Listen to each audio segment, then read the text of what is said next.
I'm very delighted to be able to introduce Stephen Graham from eSgoil, the original eSgoil, of course, who's here to talk about blended learning in their part of Scotland. And if you've got any questions you want to ask during the workshop, please use the question and answer feature on the right-hand side of the screen, and we might be able to pose them to Stephen at the end of the session. Stephen, when you're ready, thank you. Thank you. Hello and Feskerma. It's a privilege to be able to join you this afternoon. We very much welcome the opportunity to reconnect with our Welsh colleagues and share something of our own eSgoil story to date. I think it's important to maybe set a wee bit of context and share a wee bit of background. First of all, and I'll try to do that as quickly as I can, and then maybe just try to capture some of the lessons we've learned along the way, things that have worked well, and maybe things that we've had to refine along the way as well. I'll try and list some examples of the ways in which we're supporting young people and also supporting your staff through what we might call our core business, and I'll also share something of the role that we played in delivering the live element of the national e-learning offer during the COVID crisis last session as well. And as was said, we'll have some time for some questions at the end as well, if folk have questions that they'd wish to ask. So this is where I'm speaking to you from just now. I'm speaking to you from Stornoway on the Isle of Lewis, which is the largest of the Western Isles off the northwest of Scotland. We are a Gaelic-speaking community. We have 4 secondary schools and in the region of 20 primary schools in our local authority. The largest of these secondary schools has over 1,000 learners, and the smallest secondary school has in the region of 60 or 70 learners. So that in itself gives you an idea of some of the challenges that we face here in terms of subject choices for learners in our smaller schools, progression pathways, experiences, and so on.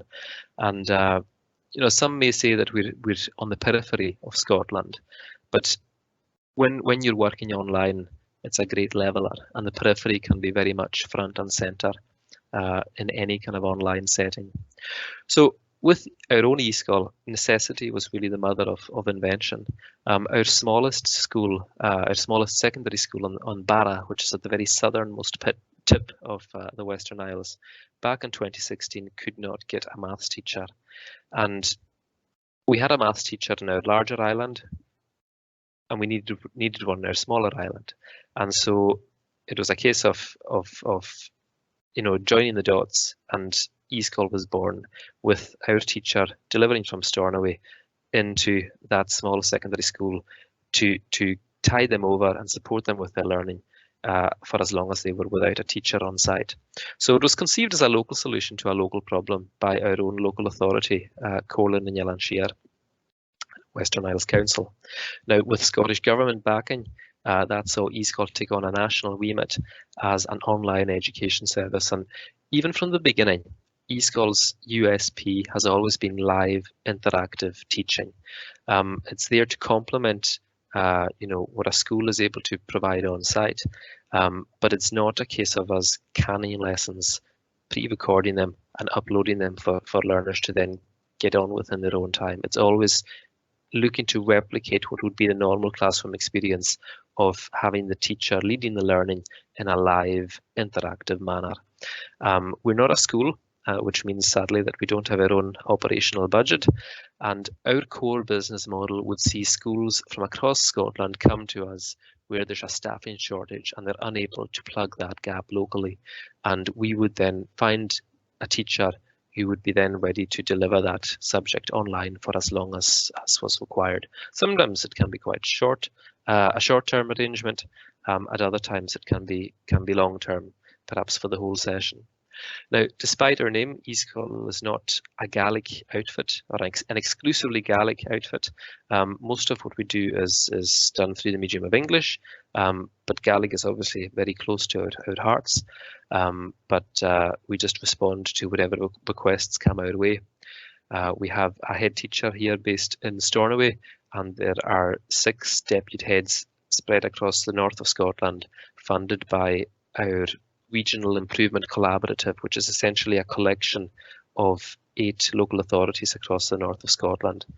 And we've got teachers, as I say, based across the country, some of whom are semi-retired, some of whom, are in remote rural communities, and perhaps there aren't that many opportunities for them in their own local school in their subject. Some are just attracted by the way they can work flexibly. Some maybe have a caring responsibility. We've got one teacher, for example, who has a problem with hearing loss to such an extent that she would be unable to operate in a normal school setting. But delivering online with a special set of bone conduction headphones, she can teach, and teach very well indeed. We even had a teacher last year who was delivering Gaelic from Spain to Dunoon, which was just illustrated the possibilities. And sadly, we didn't manage to do a site visit to go out and check on her teaching station out in Spain. One thing that I would say has enabled us to operate very effectively is GLOW, which is the national e-learning platform supported by the Scottish Government.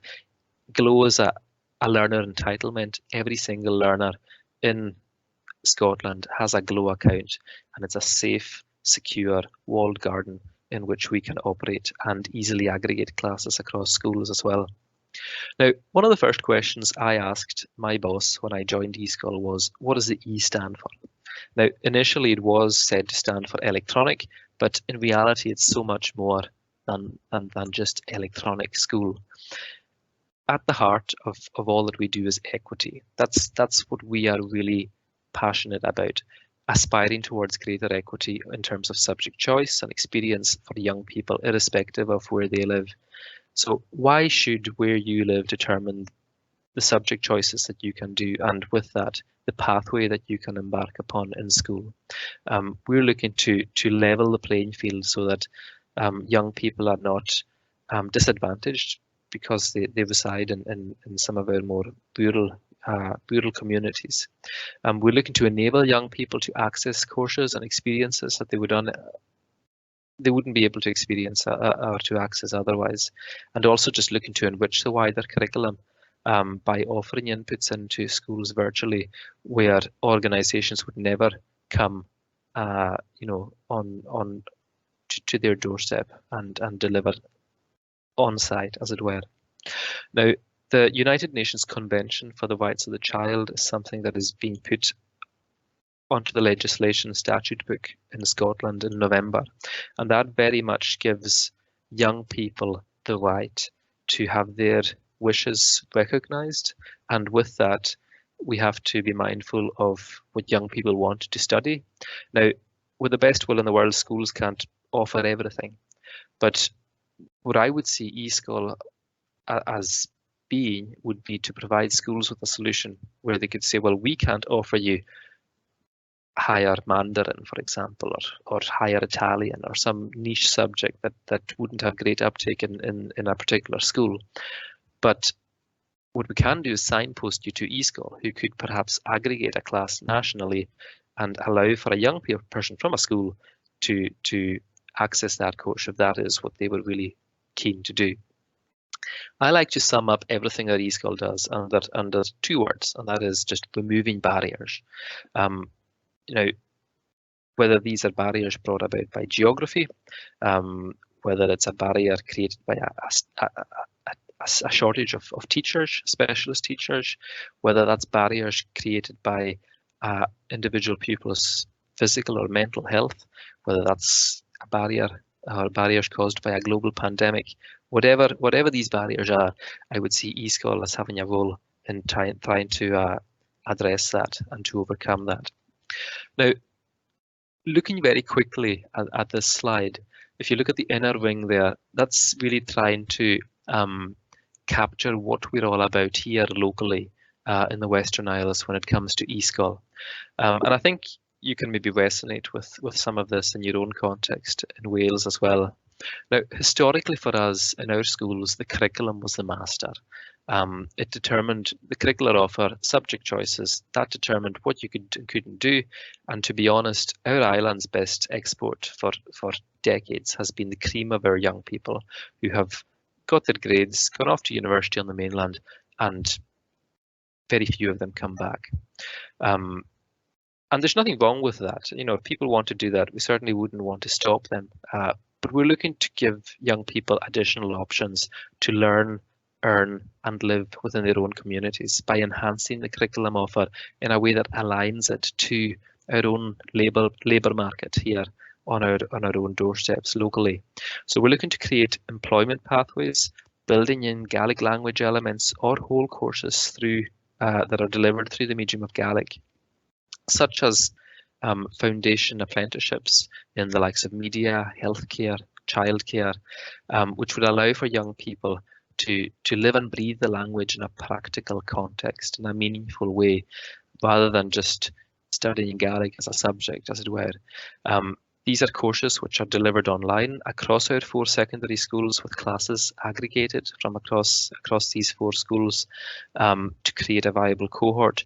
And it just prepares and equips young people to gain employment locally in a way that shores up the Gaelic language and culture, and that feeds into then the community if the young people are staying and earning, learning within their own local communities. And the curriculum then becomes no longer the master but the slave, which reflects what learners need and want, rather than having the curriculum just left the way it has always been.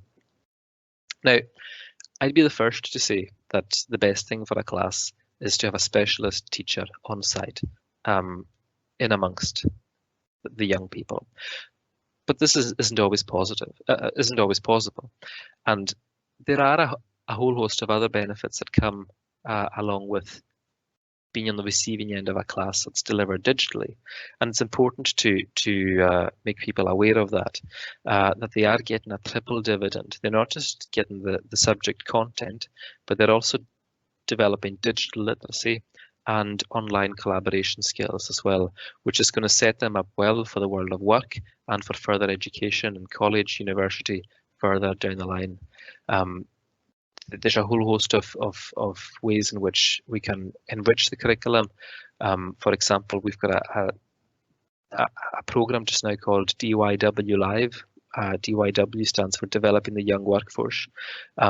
Schools have become closed to a lot of organisations who would previously have gone in, and we have provided them with a vehicle through which they can access young people in schools through GLOW in a safe and compliant manner.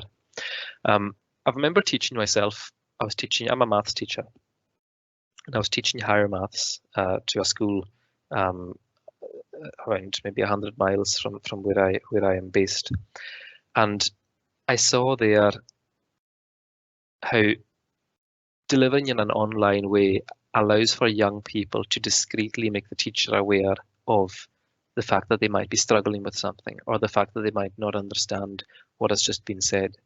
A lot of the time, young people would rather miss out than stand out. And whereas in a classroom setting, they wouldn't have necessarily raised their hand to say, "Sir, can you explain that again? I didn't understand it." Whereas when you're working digitally in an online manner, they can just have that conversation with you discreetly, and you can then, without naming or shaming anybody, go over the point and try to explain it again, perhaps in a clearer way. In terms of benefits for teachers, obviously, they've got the opportunity to earn. As I say, many of our teachers, they may well be based in some of our more rural communities where, if they're teaching French, for example, and there's a French teacher established in the school who's going to work for the next 20 years in the school, there's not going to be much chance of them getting work as a French teacher in that particular location. But being part of eSgoil allows them to then teach from wherever it might be to anywhere, and it's a real boon for them and for their own family, local community as well, which receive knock-on benefits from the money coming into the local economy there.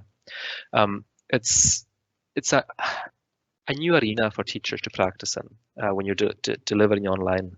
And it is a learning curve, and there are challenges, and we're very open and honest about that. But you are developing a skill set as an online teacher, which makes you very attractive should you wish to then take up a post in an ordinary school.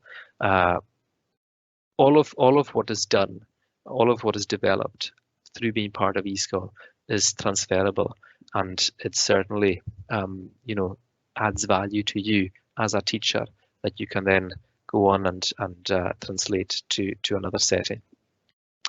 Now, in terms of our teachers, we have in the region of around 100 staff who have all applied to join our staff bank.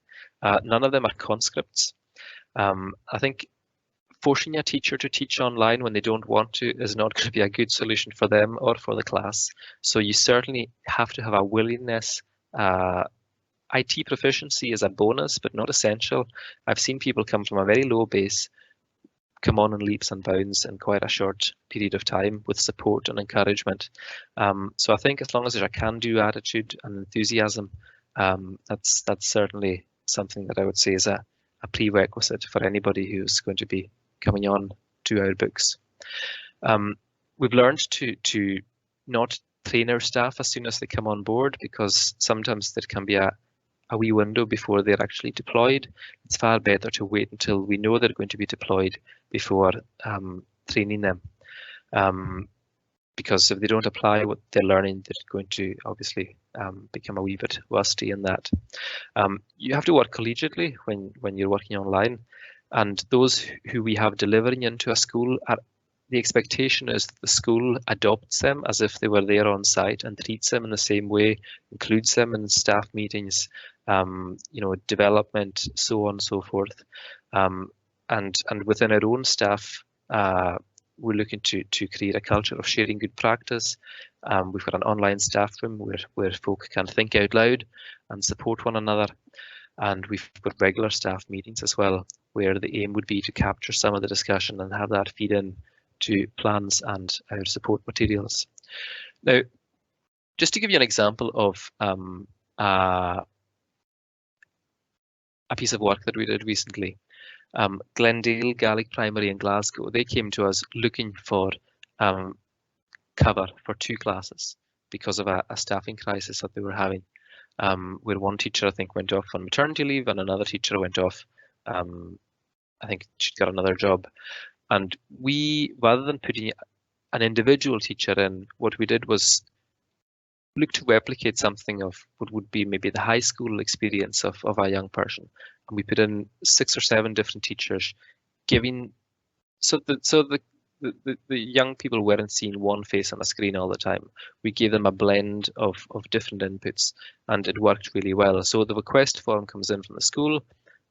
We approach our supply bank, and what we do is we share these nutshell guides with parents, with pupils, with the school, and with the facilitator teacher who is on site with them, because that facilitator teacher is a real key role, and they need to be clear on their role, and the school needs to be clear on its role. The young people need to be clear on their role, and we've learned this from past experience, that if we do not take the initiative to dispel any misconceptions that there might be amongst parents or young people as to why the school are bringing in a virtual teacher rather than a real physical teacher, then it creates all sorts of alternative answers that are far removed from the reality. We've had experiences in the past where schools have been accused of trying to save money, trying to do some sort of teaching on the cheap arrangement by bringing in online teaching. So it just helps to share all of that with all stakeholders from the outset, just so that everybody is clear on exactly what's going on. Pre-COVID, we would always have had our teachers go to visit the school, because obviously, it's better for them to see the teacher as a real person and not just a face on the wall. And we're continually looking to capture the learner voice, parent voice, school voice, and asking them to maybe identify what's worked well, what we could improve, what was the eSgoil highlight, and then allowing young people as well to thank their teachers as well. And this is just an example of what we can do through partnership to ensure sustainability in Gaelic medium education. Now, some of the other things, I'm just conscious of time, that we've done to do with Gaelic, just to kind of highlight some of this. I'm not going to go through it, all, but you can maybe come back to some of it if folk have questions about it. We are offering Gaelic as a subject for learners, because most schools in Scotland do not offer Gaelic. They're not in a position to do so, but we are offering that nationally with support from the Scottish Government with funding, and schools can just signpost young people to us, and young people, we've got an aggregated class made up of young people from across the country. We've got Gaelic ASN inputs, where in some of our smaller schools particularly, it's very difficult to, the teacher would maybe spend half the day travelling to work with a small group, and what we can do is make much more efficient use of their time and have them work with small groups, especially say just now in some of our small schools, they might be primary 1 to 7. So if our teacher was to work with the younger ones, it would give the teacher who's on site the chance to work with the older ones, and vice versa. You could do reading groups. You can make up for some of the disruption and the impact of COVID by focusing on literacy and these kind of key aspects that have maybe suffered as a result of the lockdowns.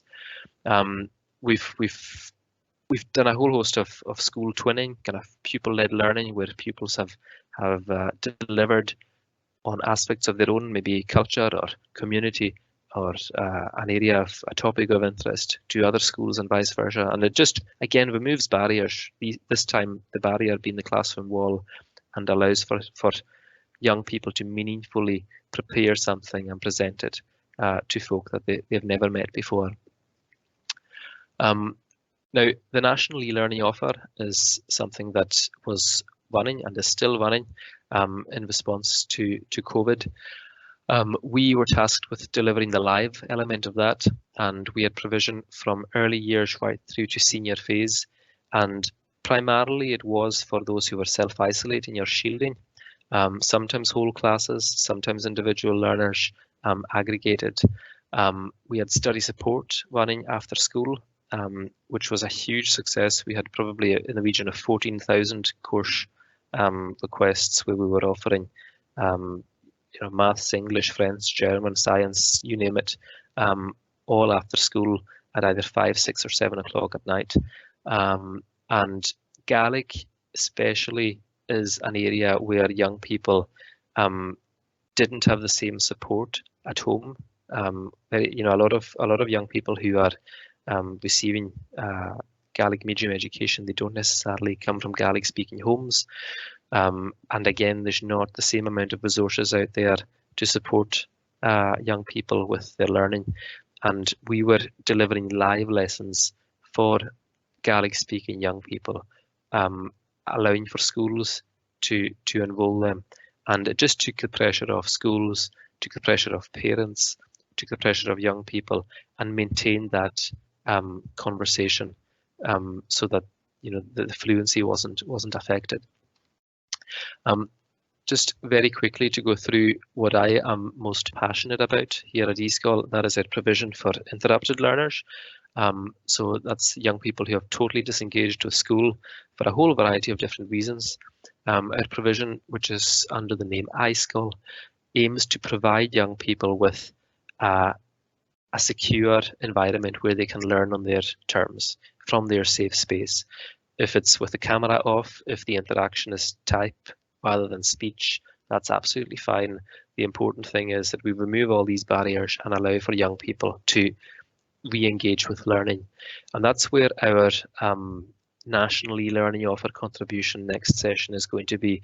We're going to go to see if we can target our teaching resource on young people who have disengaged from school, where COVID has perhaps exacerbated existing anxieties, and to try to get them to re-engage and to provide them with an education. experience that would perhaps see them come back into school, but not necessarily. Now, in terms of lessons that we've learned, I would say always start with the why of what you're doing. Yes, you know what you're doing, you know how you're doing it, but always start with the why. And if that why is framed around equity or aspiring towards greater equity, it's always going to be very difficult for anyone to argue against what you're doing. It's okay to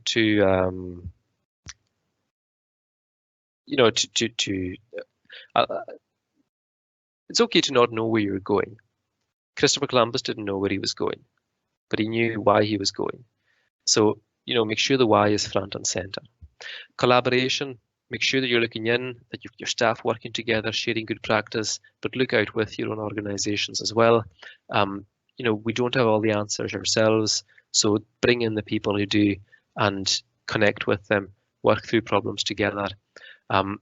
Gather feedback and data regularly. I don't understand why there's a reluctance on the part of some people to ask learners to give an honest evaluation of their experience of learning. Treat them as customers and allow that to improve your service and improve your product, and gather data as well, because without data, all I am is just another guy with an opinion. And communicate as well. I think that's something that we've learned, maybe, that we didn't communicate the why of what we were all about with perhaps the people who are on our own doorsteps, our own schools, our own parents, our own young people. And if that message isn't clear, I think that people will come up with their own alternatives as well. Next steps for us, I would say, would be to continue to provide specialist cover, because there are always going to be schools struggling to provide specialist teachers. And for us, I think if we can position ourselves as a national centre for these niche subjects that schools are maybe not going to be able to provide, in a similar way to the way in which we're delivering Gaelic just now, if we can broaden that offer in line with the UNCRC legislation, I see there being a role for eSgoil in doing that. Similarly with interrupted learners, they are sadly always going to be with us. And even if there's 2 or 3 in each school, aggregate that across the country and you've got a significant body of young people that would make up the largest school in Scotland. And, to act as a catalyst for change as well in schools, to be pioneering, to try new things, and then to share that learning with schools and support schools to work digitally themselves and take that on in their own context as well. And I want to just leave the final word with one of our own young people who wrote a poem to sum up their eSgoil experience. So I'll just read it out. So I've been at home using Google Chrome. Lots of change, quite far range. eSgoil's helped me be as busy as a bee and helped me learn, so my education is not a concern. And I want to say thank you. Everyone here is really kind. eSgoil always helps me unwind. It's a different environment, but a brilliant experience. Everyone is different, and we make a brilliant team. Now, as I say, I'm a maths teacher, so I don't know what you call a poem that starts out rhyming and then loses the rhyme towards the end. Perhaps there is a genre of poetry there that this fits into, I'm not sure. But it really captures, I think, the difference that eSgoil has made to that young person, which is what we're all about.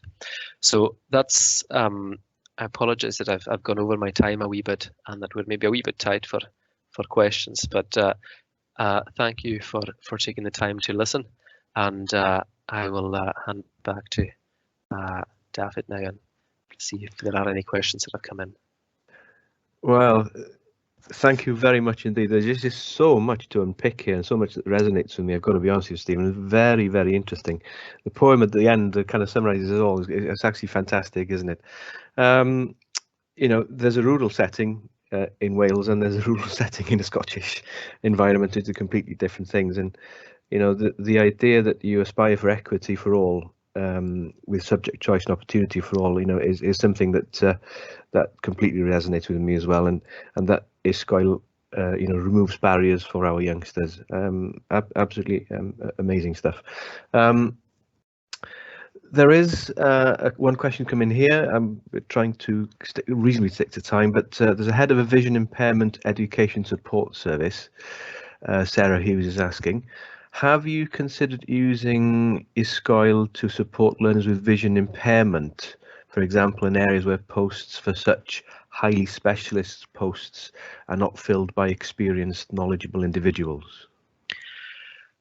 Vision impairment, I would say no, but we've one thing, looking at it from a Gaelic context, speech and language therapy. There are very few speech and language therapists out there with an awareness of Gaelic or with a fluency of Gaelic.